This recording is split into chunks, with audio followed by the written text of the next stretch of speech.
Hello, my loves. Welcome back to Healing with Kink. Just FYI, I am getting over a bit of a cold, so I have this sultry voice going on, and that is not intentional. So, on this episode, I'm joined by Surplus. He is a writer and a professional Dom, and as a pro Dom, he specializes specifically with Black folks and other people of color. Because, in his words, we all deserve at least one place where we can feel free in our bodies, and Kink is a space for that. He has a master's degree in journalism, where his research focused on aggression and consent in popular pornography.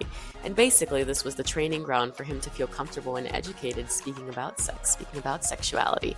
And now, what he does with his work is just so well rounded, and you're going to be able to feel that in this episode. So, we're going to be talking about his journey into kink, we're going to be talking about the liberating aspects of BDSM, and we're going to be talking about the red and the green flags of how to find a Dom, because I bet you're going to come out of this episode feeling super inspired to hire a Dom. And we're also going to touch on how negotiation and trust are literally at the forefront of what makes BDSM such a powerful and lovely and fun and healing experience. So if you've ever been curious about culturally sensitive BDSM and how to create a container that's potent and that's catered to you, this episode is a must listen. Surplus, what brought you into the world of kink? What made you even decide that you wanted to be a Dom? I guess it's like a two-part question. The longer one is like what brought me to the world of kink. And I think looking back, I was always destined to land here. Even back as a kid, like I've always had this level of learning and always been really curious.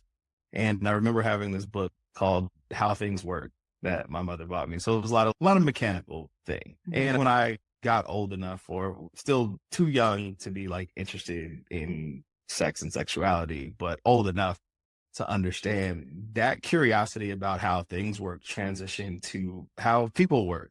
So a lot of like, if I do this thing, what's the reaction going to be? Or if I do this thing differently, what's the reaction going to be? Or how can I do this thing better? And that kind of went to experimenting with toys and restraints and wax and all sorts of other things. I think I'd also tell people, just in terms of becoming a Dom, that sort of found me. I was asked if I would consider being someone's dominant. Somebody saw something in me that I didn't see in me. Yeah.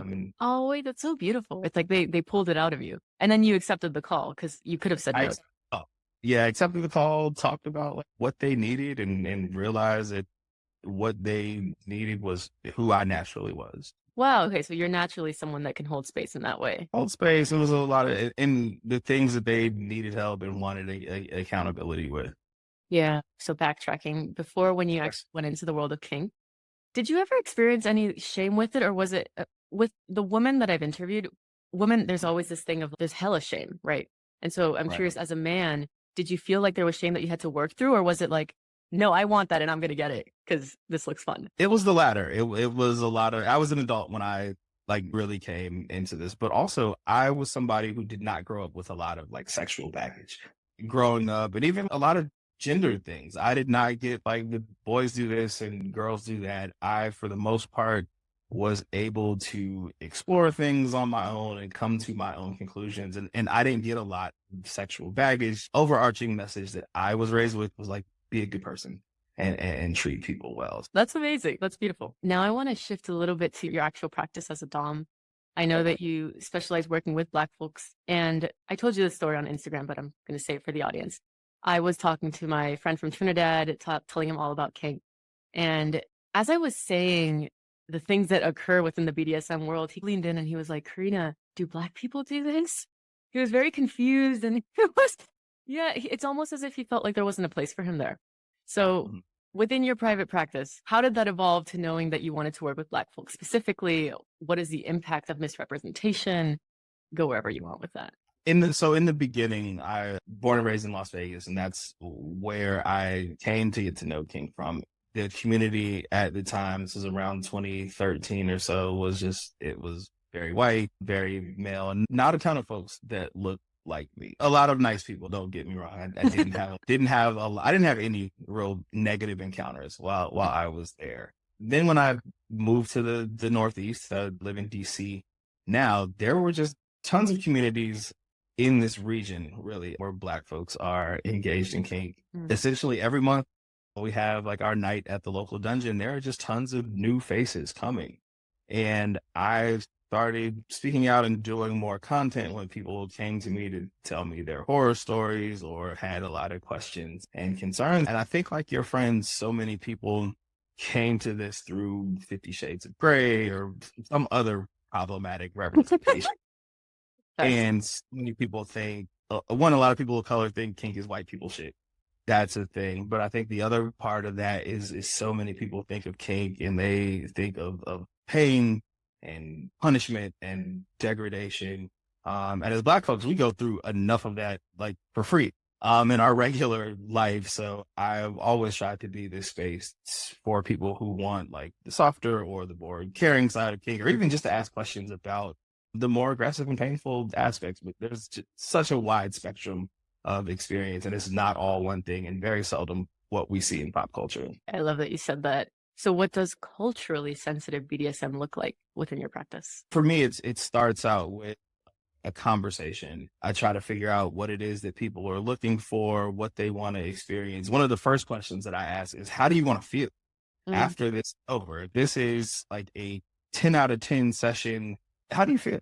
And that first answer is often instructive on where the conversation needs to go from there. And so many people come to me and they don't want to get beat, or that they don't want to be in pain. They say they want to feel cared for, they want to feel sexy, they want to feel beautiful. So those are things that you so often don't see in like in the mainstream. Even if you look at some of those harder representations and something attracts you, most of the folks that get on my table don't want to feel any of that. Ah, that's why you call yourself a sensual sadist, because you're more of a sensual type of dom. That makes a lot of sense. Do you ever get the anomaly person who really wants strong masochism? Every now and then, I do have a heavy hand. It's just, I like to take people from one and go from there, but I do have a heavy hand. It's just that very few people want to go past like a 6 or 7. Yeah. Okay. Oh, 6 and 7 still pretty high. It can be, yes. Yeah. So why kink? I've always felt like kink, when done right, is incredibly liberatory, especially in these times in the United States right now. I feel if we can't be free anywhere else, we should be able to be free in our own bodies. And That one back, that was really fucking good. if we can't be free anywhere else, we have to be able to be free in our own bodies. And with kink, you get to advocate for yourself. You get to say what you want to happen. You get to say how much of it you want to have happen to you. You get this custom made experience, and you have to speak with some degree of authority. And I've always felt like that's transferable to other areas of life. Because if you can ask somebody to put a fire wand on your back or drag a knife across your skin, maybe you go to work and ask your boss for the raise, or maybe you set some firmer boundaries with your family or something like that. So the skills that you learn in negotiation, you can take anywhere. Absolutely. How have you conceptualized that? Like, why do you think, in your lens and your perspective, why do you think that's a thing where someone can learn something in the dungeon and then take it into everyday life? Because most people think that sexuality is so separate. They're like, the bedroom, the dungeon, yeah, it's not going to translate anywhere else. But it does. Why? It does. Because it's the most difficult. It's one of the most difficult conversations that you can have. So I think if you can talk honestly about sex and sexuality, and if you can say with some degree of authority what it is that you want and you don't want, what other conversation is going to be difficult? Oh, that's true. You start with the hard thing. So now I'm sure people are like all up interested in hiring a dom. So tell me some green flags and some red flags, because most people don't know what they don't know, and they end up, I know from experience, a lot of people end up hiring a dom and have shitty experiences just because they're not asking the right questions. I think even before you ask a question, sometimes I've seen, particularly as the internet and social media continues to bring kink more into the mainstream, you see a lot of people who call themselves doms who take a lot of just in conversation and start using honorifics or start making demands of total strangers. And that's like the first red flag. If people are getting too familiar too early, that is the first red flag, and they start making demands. Not building trust. What are 2 other red flags? 2 other red flags are people who either don't ask about what limits are, or in a session attempt to blow past them. Oh, that's true. And hit me with some green flags. Green flag that I have, I talk a lot about consent as well. So if somebody has a working and active definition of consent, that is definitely a green flag. And I think also when vetting, what do other people say about this person in the community? Folks that they've seen with, folks that have been clients. You can even talk to some folks that don't like them, see what they say. And if you talk to enough people and you observe long enough, there should be a consistent picture. Yeah. And when you negotiate, what exactly does that look like for you? That's probably the most important piece. It's a conversation, whether that's pickup play or it's a private session. Like I like to have conversations. They may have questions about some tools. They may want to feel some things before they get on the table. I ask them what kinds of sensations that they like. And that's also a good guidepost as well. I ask what their pain tolerance is from 1 to 10. I ask if they have any injuries or ailments that I should be aware of or some traumas. Do they have a safe word? I always ask about safe words, anything that they do want to be called or don't want to be called during a scene, and then close and ask if they have any questions from me, or is there anything that they feel that I missed? Yeah. And this typically happens for you before the actual scene the same day, or are you doing negotiations and then the scene? What can people expect? I do a little bit of both. For pickup play, it's obviously on the spot, but for folks who book private sessions, I try to get a gauge of what it is that they want, but I still like to do some in-person negotiation because, as I say, what you want on Tuesday may not be what you want on Friday. That's a good point. And the reason I'm like digging into those questions is because I want people to know that the process of scene work, the before, is so important. And your dom really does take care of you. Clearly, you're going above and beyond to make sure that you know everything about someone before actually diving into the session. Yeah, and I try to leave some room. There have been some people that have changed mid-session, started to experience something and say, I don't think I like this. Can you try something else? I try to leave that open communication open for that communication line open from start to finish without breaking the mood. Yeah. And then when people leave the session after your aftercare and whatnot, what are people feeling typically? Hopefully what they asked for. Yeah, hopefully what it is that they've asked for. I have a fair amount of repeats. I'd like to think I do a pretty good job. Like a feeling of empowerment I take knowing that they advocated for themselves. You're in DC. Is the community pretty big there? So we have a decent size, certainly amongst like Black folks, a smallish but close-knit community. I have not done a lot of kind of broader community events, but on felt like there are tons of things in the DMV area that I see all the time. Okay, let's get into that because I know people want to find community and they have no idea where to look. Where do people go? Instagram is also actually a pretty place to find people. Felt like I would recommend if folks are already somewhat into their kink journey. I don't know if I would advocate for a total newbie to go on there because again, you don't know what you don't know. One thing that I would recommend though is probably Google. Honestly, I would Google like the city that person is in BDSM, or Google the city in dungeon or the city in kink, and if there is a place, it will likely pop up there. I hadn't thought of that. I've done Facebook groups at times. But yeah, there are some good Facebook groups as well. So let's say that someone is on FetLife or a Facebook group or something and finds someone and they want to do more pickup play, not something professional. First of all, can you make the distinction for the audience, pickup play versus professional? And then how does someone go through a pickup play and ensuring that they're still advocating because there are less boundaries, right? And whatnot. Yeah. So pickup play typically are events that occur at a dungeon, and it is essentially self-explanatory. You go if you see something that you like or someone that you may want to scene with, walk up to them and ask if they are busy for the night, if they have some room for you, and have that kind of negotiation on the spot about what it is that you'd like to experience. They should be asking some of the questions that I mentioned as well. The good thing about doing pickup play at a dungeon, at a properly run dungeon, there are some dungeon monitors that are walking around. That sounds safe enough. Thoughts on field and finding DOMs?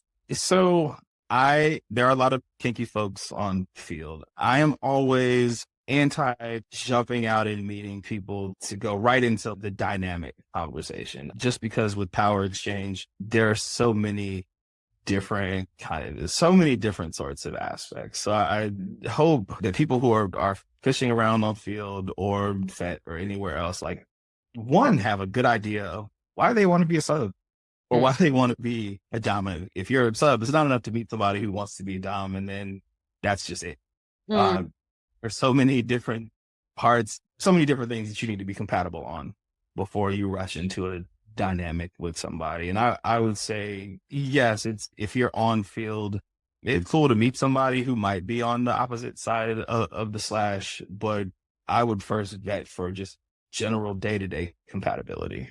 Mm, okay, so what I'm hearing is that field maybe is not the best. You can meet people there. I would say, like with anything else, take your time. Like these are just very serious and very intense commitments. This is not go out on one date and yes, that goes well. So now we're like gonna do this dynamic. It should take a while. Yeah, I agree. And I wish I knew that when I first went into the world of BDSM and I was on field and I wanted to find a Dom.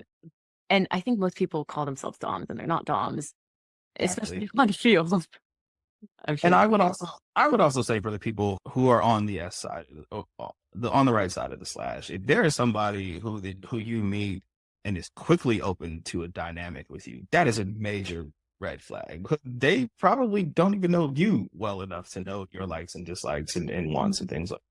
Yeah.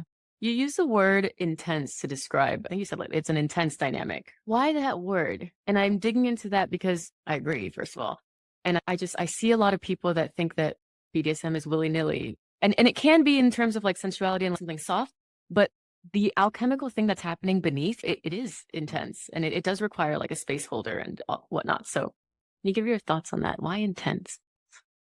It's power exchange require or should require a great deal of trust. If you are on the right side of the slash and you're looking for a dom, you are essentially trusting somebody to hold you accountable for the things that you say you want to be held accountable for, help you reach the goals that you say you want to reach, and also to have some sort of discipline or punishment when you fail to meet your expectations. And if you don't know somebody, you've given them a whole lot of power and given over a whole lot of trust for somebody who may or may not violate your boundaries physically or emotionally. That's a good point. And that extent that's for a one-off session or a longer thing, but those things can happen regardless.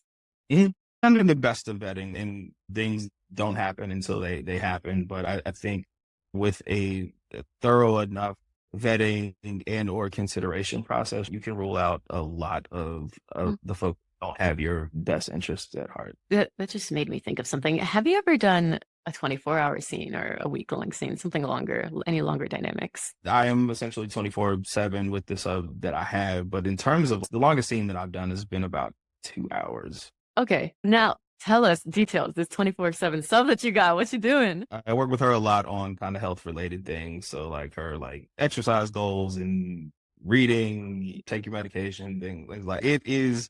I guess the easiest way to describe it is like being a dom, at least for me, is like being a kinky life coach. Where does the kink come into this? So there are rewards for good behavior. We've seen a fair amount as well. A lot of the day to day is like helping her reach her goals. There's some service things that she does for me. That's so amazing. That's goals. And what does punishment look like for this? Heavy impact. It used to be like exercising with me, and it's like hardest routine that I could. This is so amazing. It's amazing that someone can have a Dom and the dynamic being solely that the Dom is taking care of them. I think when people think 24-hour submission, they think that they're 24-hour being tortured. No, not and ideally it shouldn't be. It should not be punishment of necessarily torturous waterboarding sort of variety. And I think on that one of the other things too is that I see a lot of people blow past is this idea that your dom also has to be like your partner Mm. as well. It can be those can be totally separate entities. What do you mean by that? Your partner? Your romantic partner, essentially. Oh. I recently had someone ask me a question about that. They were wanting to separate essentially intimacy from having a Dom. How does one do that? I think it is difficult to separate intimacy because these are essentially intimate relationships. You don't have to have sex with your dominant or do things that we would traditionally see as sexual. Oh, I see. As a sexual relationship, yeah, romantic relationship. That makes Yeah, sense. that's not inherently part of it. Yeah. It's funny when I first started doming and I was telling my friends about the things I was doing, and they were like, "You're having sex with these people?" And that was the first question, the first thought that most people think it's always included, but sometimes it is. sometimes it's not. Yeah, sometimes that's also more of a reason to vet longer. If you're looking for a romantic partner and a dominant all-in-one, you are asking a lot of a person and you're giving up a ton of power. Yeah, absolutely. Absolutely. So let's end with the way that you work with people. Are you working with singles or are you working with couples? And if someone wanted to work with you, because who doesn't want to feel empowered via kink, what would that look like? So I have only worked with singles right now. I would love to do like some couples coaching because mainly with kink getting so much into the mainstream, there is a lot of potential to get hurt when you do these things wrong. So yeah, I would love to work with couples. In terms of working with me, I am on Instagram and Blue Sky at the number one, the one surplus at gmail.com. If folks are in the DC area and going to Exotica, I will actually be doing a seminar Saturday at 4:40 on submission for straight men or submission for men. I guess it could be generally, but straight men seem to have most of the issue with these things. Amazing. Thank you so much, sir, for sharing your wisdom. And I have like still hella questions to ask you, so maybe we'll have to do a part 2. I would love to do a part 2. Love to come back. Yeah, okay. If you've made it all the way to the end, I fucking love you. And if you're on YouTube, you want to click above because that is the playlist where I have all of my videos around kink, around BDSM, and that playlist is only going to continue growing and growing. So make sure that you subscribe, like, so that we can stay in touch.